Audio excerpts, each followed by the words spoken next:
शहर के बीचों बीच, मतलब एक बहुत ही व्यस्त सड़क की कल्पना कीजिए। चारों तरफ गाड़ियों के हॉर्न बज रहे हैं, लोग अपने कामों के लिए भाग दौड़ कर रहे हैं। एकदम टिपिकल शहर की भीड़ भाड़। बिल्कुल। पास ही चाय की दुकानों पर भीड़ लगी है, एक आम, जिंदा और शोरगुल से भरा हुआ शहर।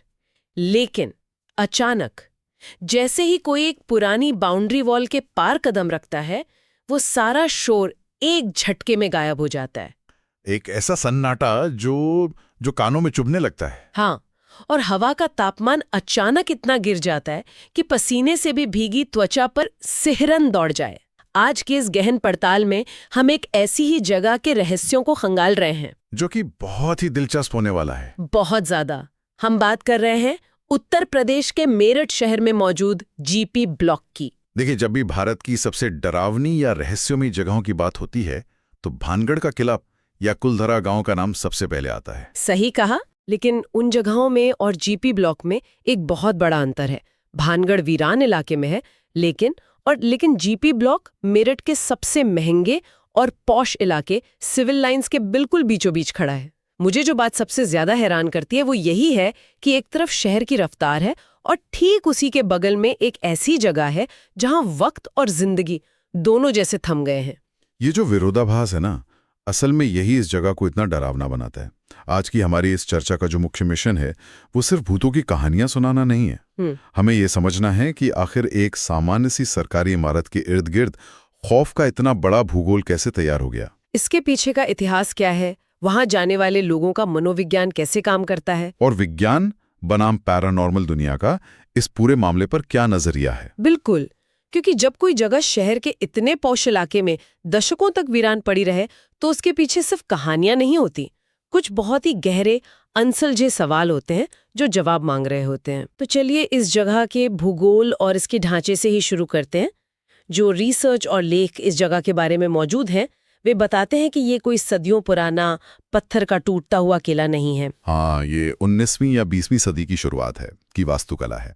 सही कहा, ये एक 2 मंजिला इमारत है जो पूरी तरह से ब्रिटिश वास्तुकला की याद दिलाती है। इसमें बहुत ऊंची छतें हैं, बड़े बड़े बरामदे हैं और बेहद मोटी दीवारें हैं, जो उस समय आम बात थी। हाँ, कभी ये जगह ब्रिटिश और भारतीय सैन्य अधिकारियों का एक आलीशान निवास हुआ करती थी। लेकिन आज इस इमारत को देखकर ऐसा लगता है जैसे प्रकृति ने इसे बहुत ही हिंसक तरीके से अपने कब्जे में ले लिया है। बहुत हिंसक तरीके से। इंसान के कद जितनी ऊंची घास उगाई है वहां। और जो सबसे अजीब विवरण मैंने पढ़ा वो ये था कि पीपल और बरगद के पेड़ों की मोटी मोटी टहनियां इस इमारत की टूटी हुई खिड़कियों के भीतर कुछ इस तरह से घुसी हुई हैं जैसे मानो वे किसी को अंदर ही कैद रखना चाहती हों। ये एक बहुत ही मजबूत मनोवैज्ञानिक चित्र बनाता है। जब कोई राहगीर उस रास्ते से गुजरता है तो उसे वो इमारत किसी पिंजरे जैसी लग सकती है। अच्छा। इंसान का दिमाग हमेशा उन चीजों से डरता है जहां नियंत्रण खत्म हो जाता है। अच्छा, नियंत्रण से आपका मतलब? मेरा मतलब है बाहर की सड़क पर इंसानों का नियंत्रण है, ट्रैफिक है, दुकानें हैं, लेकिन उस बाउंड्री के अंदर प्रकृति और समय का नियंत्रण है। वो जो पेड़ों की टहनियों का खिड़कियों से अंदर घुसना है, वो असल में एक संकेत है कि कैसे कुदरत इंसानी निर्माण को निगल लेती है। ये दृश्य ही अपने आप में किसी के मन में खौफ पैदा करने के लिए काफी है, बिना किसी भूतिया कहानी के भी। बिल्कुल। लेकिन कहानियां तो वहां मौजूद हैं और बहुत ही अजीबोगरीब हैं। जीपी ब्लॉक के बारे में जो सबसे मशहूर और चर्चित दास्तान सुनाई जाती है वो उन 4 सायों की है। हाँ, वो जो छत पर दिखते हैं। हाँ, कई लोगों का ये दावा है कि रात के घने अंधेरे में इस इमारत की छत पर या कभी-कभी इसके बड़े से बरामदे में 4 आदमियों के साए बैठे हुए दिखाई देते हैं। एक मेज के चारों तरफ। बिल्कुल, वे एक मेज के चारों ओर बैठे होते हैं। उनके बीच में एक मोमबत्ती जल रही होती है और वे आपस में बातें करते हुए बियर पी रहे होते हैं, जो कि बहुत ही अजीब बात है ना? अगर भूतिया कहानियों के पैटर्न को देखा जाए तो ये बहुत अलग है। भूत आमतौर पर डराते हैं, चीखते हैं या हमला करते हैं। यहाँ भूत सुकून से बैठकर बियर पी रहे हैं। हाँ, और वो भी मोमबत्ती की रोशनी में। वही तो। उस इमारत में दशकों से बिजली का कोई कनेक्शन नहीं है, लेकिन फिर भी वो मोमबत्ती की रोशनी वहां दिखाई देती है। ये वाकई एक ऐसा बिंदु है जहां श्रोताओं के लिए ये सोचने वाली बात है कि ये साए क्या कर रहे हैं। ये जो बियर पीने और बातें करने का दृश्य है, ये खौफनाक से ज्यादा एक रोजमर्रा की गतिविधि लगता है। एकदम सामान्य सी बात। पैरानॉर्मल मनोविज्ञान में से समझने के लिए हमें उस जगह के इतिहास को देखना होगा। ये जगह सैन्य अधिकारियों का निवास थी। ब्रिटिश काल के क्लब कल्चर या फौजी छावनियों में शाम को बैठकर शराब पीना और बातें करना एक आम दिनचर्या थी। तो क्या ये मुमकिन है कि स्थानीय लोगों के दिमाग में वो पुरानी छवि आज भी एक सांस्कृतिक याद के रूप में दर्ज है? हाँ, ये एक थ्योरी है। इसके अलावा पैरानॉर्मल विज्ञान में एक और थ्योरी होती है जिसे स्टोन टेप थ्योरी कहा जाता है। एक मिनट, ये स्टोन टेप थ्योरी क्या होती है? क्या पत्थर सच में किसी टेप रिकॉर्डर की तरह काम कर सकते हैं? इसे ऐसे समझते हैं जैसे पुराने जमाने में ऑडियो कैसेट होते थे। हाँ, जिनमें वो रील होती थी। बिल्कुल, जिन पर मैग्नेटिक टेप के जरिए आवाज रिकॉर्ड की जाती थी। इस थ्योरी का मानना है कि जो पुरानी इमारतें होती हैं, खासकर जो पत्थरों, ईंटों और चूने से बनी होती हैं, वे अपने आसपास होने वाली मजबूत भावनाओं या बार बार दोहराई जाने वाली घटनाओं की ऊर्जा को एक तरह से सोख लेती हैं। मतलब वो दीवारें उस घटना को... हाँ, वे उस ऊर्जा को रिकॉर्ड कर लेती हैं और जब कभी मौसम का तापमान, नमी या वातावरण का इलेक्ट्रोमैग्नेटिक फील्ड सही स्थिति में होता है तो वे इमारतें उस रिकॉर्डिंग को एक 3D प्रोजेक्टर की तरह दोबारा प्ले कर देती हैं। ओहो! तो जो लोग उन 4 सायों को देखते हैं, हो सकता है वे किसी भूत को नहीं बल्कि दशकों पुरानी किसी शाम की एक फंसी हुई रिकॉर्डिंग को देख रहे हों। ये तो बहुत ही दिलचस्प है। और शायद इसीलिए जब कोई उनके पास जाने की कोशिश करता है तो वो शायद धुएं की तरह विलीन हो जाते हैं। एकदम सही। क्योंकि वे कोई भौतिक शरीर नहीं है, बस एक ऊर्जा की झलक है। बिल्कुल, एक लूप है जो बार बार चल रहा है। ये थ्योरी दिलचस्प है, लेकिन ये तो उन 4 दोस्तों की बात हुई जो महफिल सजाए बैठे हैं। वहां एक और कहानी है जो इतनी शांत नहीं है। हाँ, वो लाल लिबास वाली लड़की की कहानी। बिल्कुल, ये दास्तान है लाल लिबास वाली एक रहस्यमयी लड़की की। कहा जाता है कि इस वीरान इमारत की छत पर या बालकनी में अक्सर एक लड़की लाल रंग के कपड़ों में दिखाई देती है और उसका व्यवहार बहुत ही अजीब है। वो अलग-अलग तरह से बर्ताव करती है। हाँ, वो कभी रात के सन्नाटे में वहां नाचती हुई दिखती है तो कभी बिल्कुल खामोशी से किसी शून्य की तरफ ताकती रहती है। आर्टिकल्स में कुछ स्थानीय लोगों ने इसे समंदर की तरफ ताकना कहा है, जो कि रूपक के तौर पर बहुत गहरा है ना? अब मेरठ में तो कोई समंदर नहीं है, लेकिन उसके देखने की गहराई इतनी ज्यादा है कि उसे किसी अंतहीन समंदर में देखने जैसा महसूस किया गया है। देखिए, वो जो शून्य या समुद्र में देखने का विवरण है, वो असल में किसी गहरे अकेलेपन, सदमे या किसी अंतहीन इंतजार की ओर इशारा करता है।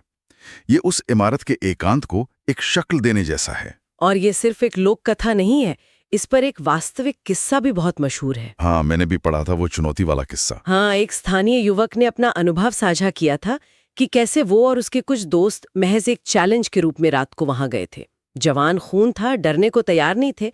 जब वे बाउंड्री फांद कर अंदर गए तो उन्होंने साफ तौर पर देखा कि वो लाल कपड़ों वाली लड़की छत की रेलिंग पर बैठी है। और उन्हें लगा होगा कि कोई आम इंसान है। बिल्कुल, शुरुआत में उन्हें लगा कि कोई आम इंसान या कोई बेघर लड़की वहां छुपी बैठी है, लेकिन जैसे ही उन्होंने अपनी टॉर्च की तेज रोशनी उस लड़की पर डाली, वो अचानक रेलिंग से नीचे कूद गई। जाहिर है, टॉर्च की रोशनी में किसी को छत से कूदते देखना किसी भी इंसान को दहशत में डाल देगा। पर बात सिर्फ कूदने की नहीं थी।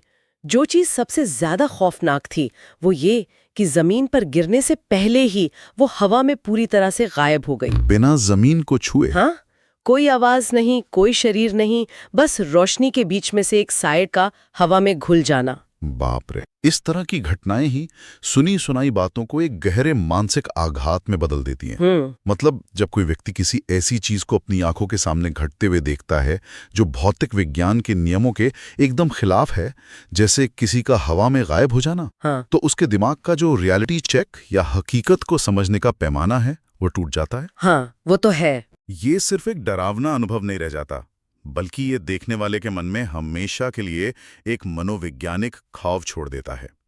सवाल ये उठता है कि आखिर ऐसा क्या हुआ था उस जगह पर जिसने वहां की आबोहवा को इतना दूषित कर दिया। उस सवाल का जवाब ढूंढने के लिए जब हम इस इमारत के इतिहास में जाते हैं तो एक बहुत ही अजीब टाइमलाइन सामने आती है। 1930 के दशक वाली। हाँ, 1930 के दशक तक ये जगह बिल्कुल आबाद थी। वहां सैन्य अधिकारी अपने परिवारों के साथ बड़े आराम से रहते थे, पार्टियां होती थीं, सब कुछ सामान्य था। बिल्कुल। लेकिन फिर एक परिवर्तन बिंदु आया। स्थानीय कहानियों के अनुसार वहां रहने वाले किसी अधिकारी के परिवार के साथ कोई अनहोनी हुई, जिसका कोई स्पष्ट रिकॉर्ड नहीं है। सही कहा। क्या अनहोनी हुई, हत्या, आत्महत्या या कोई हादसा, इसका कोई बहुत स्पष्ट लिखित रिकॉर्ड नहीं मिलता है। लेकिन 1950 के दशक तक आते आते हालात पूरी तरह से बदल गए। और वो बदलाव बहुत तेज था। हाँ, 1950 के बाद जो भी नया परिवार उस इमारत में रहने के लिए आया, वो 1 महीने से ज्यादा वहां टिक ही नहीं सका। यहाँ ये सोचना जरूरी है कि आजादी के ठीक बाद का वो समय था जब शहरों में अच्छे घरों की बहुत कमी थी। हाउसिंग क्राइसिस था। बिल्कुल।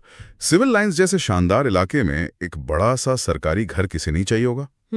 कोई भी अधिकारी एक मामूली अफवाह की वजह से इतनी अच्छी जगह नहीं छोड़ेगा जब तक कि उसे सच में कोई बहुत बड़ा खतरा महसूस ना हो। हाँ, और जो लोग वहां से भागे, उनके अनुभव सिर्फ परछाई देखने तक सीमित नहीं थे। बात शारीरिक हमलों तक पहुंच गई थी। ये हिस्सा सबसे डरावना है ना?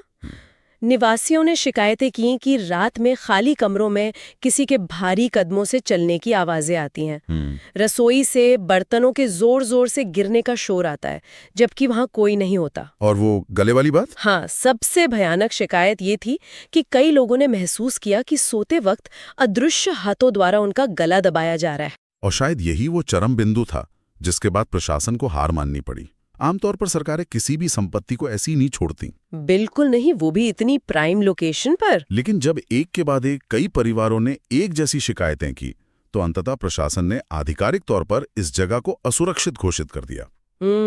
एक गुलजार इमारत का इस तरह से अचानक अछूत बन जाना, वो भी एक पॉश इलाके में, ये अर्थशास्त्र और सामान्य तर्क दोनों के खिलाफ है। और जहां तर्क खत्म होता है, वहां पैरानॉर्मल जांचकर्ताओं की एंट्री होती है। कई मशहूर पैरानॉर्मल सोसाइटीज की टीमों ने जीपी ब्लॉक में अपनी रातें बिताई हैं। हाँ, गैजेट्स के साथ। बिल्कुल। उन्होंने वहां अपने आधुनिक उपकरणों के जरिए सबूत जुटाने की कोशिश की। उनके गैजेट्स में 2 चीजें मुख्य थीं, EMF मीटर्स और स्पिरिट बॉक्सेस। अब इससे पहले कि हम उनके नतीजों पर बात करें, क्या हम इन उपकरणों के काम करने के तरीके को आसान भाषा में समझ सकते हैं? जरूर। EMF मीटर यानी इलेक्ट्रोमैग्नेटिक फील्ड मीटर असल में वातावरण में मौजूद बिजली के या चुंबकीय क्षेत्रों को नापता है, जो घर के वायर से आता है। हाँ, आमतौर पर बिजली के तारों या उपकरणों से ये फील्ड बनता है। पैरानॉर्मल विशेषज्ञों का मानना है कि जब कोई रूह या अदृश्य ऊर्जा प्रकट होने की कोशिश करती है, तो वह वातावरण के इलेक्ट्रोमैग्नेटिक फील्ड में एक तेज बदलाव लाती है, जिसे मीटर पकड़ लेता है। लेकिन मुझे इस बात पर थोड़ा शक है। क्या ये मीटर्स महज पुरानी इमारतों में मौजूद खराब वायरिंग या जमीन के नीचे के खनिजों की ऊर्जा नहीं पकड़ रहे होते? देखिए, ये एक बहुत ही तार्किक सवाल है। खराब वायरिंग से EMF स्पाइक आ सकता है, लेकिन जीपी ब्लॉक के मामले में पेच ये है कि वहां दशकों से कोई वायरिंग या बिजली का कनेक्शन काम ही नहीं कर रहा है। ओहो। हाँ, तो वहां किसी भी तरह का इलेक्ट्रोमैग्नेटिक फील्ड होना अपने आप में एक बड़ा सवाल है। ये तो अजीब है। और वो स्पिरिट बॉक्स? रही बात स्पिरिट बॉक्स की, तो इसे ऐसे समझें जैसे कोई पुराना रेडियो हो जिसका चैनल बदलने वाला बटन खराब हो गया हो। अच्छा। और वो बहुत तेजी से, मतलब 1 सेकंड में कई बार अलग अलग रेडियो फ्रीक्वेंसी बदल रहा हो। इससे एक लगातार जैसी आवाज पैदा होती है, जिसे व्हाइट नॉइस कहते हैं। थ्योरी ये है कि अगर कोई रूह बात करना चाहती है, तो वो इन तेजी से बदलती रेडियो तरंगों का इस्तेमाल करके इंसानी शब्दों को जोड़ सकती है। अब और इन्हीं उपकरणों के जरिए जो डेटा सामने आया, वो रोंगटे खड़े करने वाला था।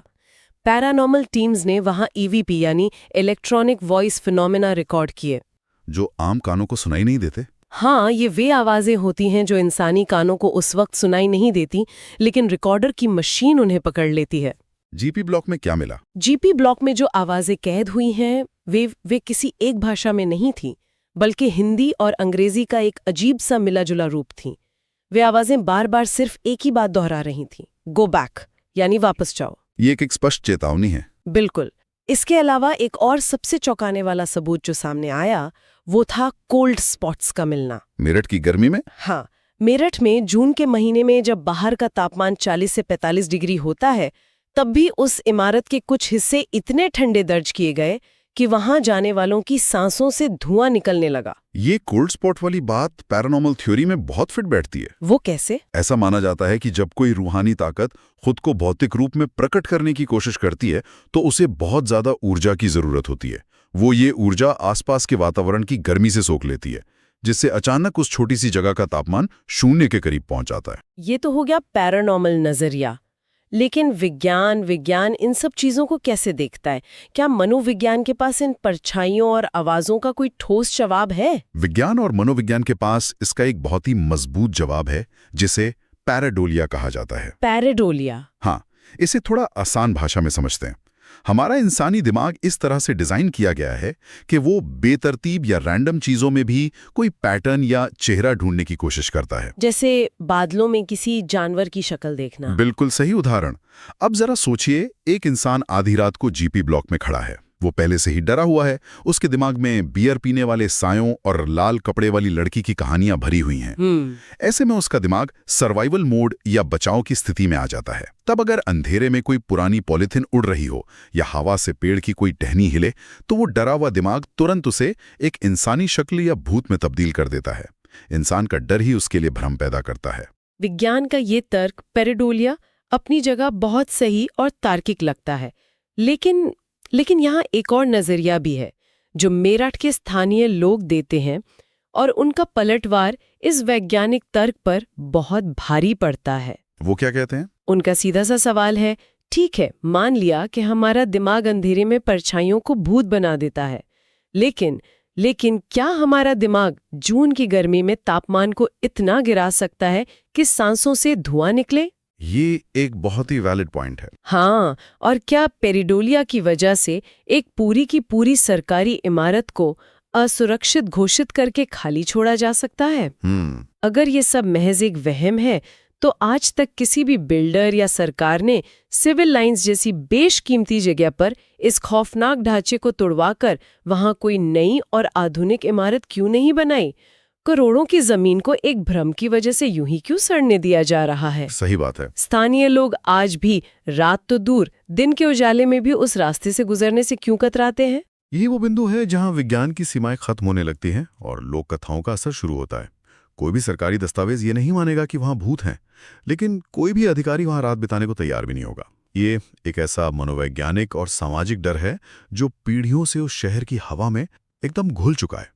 इस पूरी चर्चा को अगर समेटा जाए तो जीपी ब्लॉक आज भी अपनी काली पड़ चुकी दीवारों और सड़ती हुई खिड़कियों के साथ दिन के उजाले में एक मृत खंडहर की तरह खड़ा रहता है। लेकिन इसकी असली जिंदगी रात के घने अंधेरे में जागती है। बिल्कुल, जब पूरा शहर सो जाता है, तब शायद वे चार साये आज भी अपनी मेज पर बियर और मोमबत्ती के साथ बैठते होंगे, और वो लाल लिबास वाली रहस्यमयी लड़की आज भी छत पर किसी के अंतहीन इंतजार में टहलती होगी। और जो रिसर्च हमने देखी, उसके अंत में एक बहुत ही स्पष्ट चेतावनी दी गई है। हाँ, वो चेतावनी शायद इस पूरी कहानी का सबसे डरावना हिस्सा है। ये सलाह दी जाती है कि अगर कभी किसी को मेरठ जाने का मौका मिले और उसे जीपी ब्लॉक के ठीक सामने से गुजरना पड़े, तो एक नियम का हमेशा पालन करना चाहिए। कभी भी उसकी खिड़कियों की तरफ नहीं देखना चाहिए। बिल्कुल नहीं, कभी भी भूलकर उसकी सड़ती हुई अंधेरी खिड़कियों की तरफ नहीं देखना चाहिए, क्योंकि ऐसा कहा जाता है कि कभी-कभी जब कोई इंसान किसी अंधेरी खिड़की के भीतर कुछ देखने की कोशिश कर रहा होता है, तो हो सकता है उस अंधेरे के भीतर से भी कोई उसे ही वापस देख रहा हो। ये सच में रोंगटे खड़े कर देने वाला विचार है। और इसी खौफनाक विचार के साथ श्रोताओं के लिए सोचने वाली बात है। एक ऐसा सवाल जो सीधे तौर पर इन पुराने खंडरों से निकलकर हमारी आज की जिंदगी में आता है। वो क्या? अगर स्टोन टेप थ्योरी सच है, अगर पुरानी इमारतें जैसे जीपी ब्लॉक अपने भीतर रहने वालों के गहरे दर्द, खौफ, अनसुलझे रहस्यों या पुराने पलों को एक ऊर्जा के रूप में सोख सकती हैं, तो आज की इमारतों का क्या? वही तो जरा आज की इस कंक्रीट के जंगल के बारे में सोचिए। आज जिन छोटे छोटे बंद अपार्टमेंट्स में लाखों लोग अपना अकेलापन, अपना भारी तनाव और अपनी चिंताएं जी रहे हैं, वे इमारतें भविष्य के लिए किस तरह की ऊर्जा सोख रही हैं? ये तो बहुत ही गहरा सवाल है। क्या ये संभव नहीं है कि 100 साल बाद आज की चमकती हुई बहुमंजिला इमारतें भी किसी नए जीपी ब्लॉक में तब्दील हो जाएं, जहां कोई इंसान नहीं रहेगा, बस हमारी आज की जिंदगी की इन बंद यादों और अनकहे तनाव के साए ही भटकते रहेंगे? ये एक ऐसा विचार है जो इस पुरानी भूतिया कहानी को एक बहुत ही आधुनिक और मनोवैज्ञानिक हकीकत से जोड़ देता है।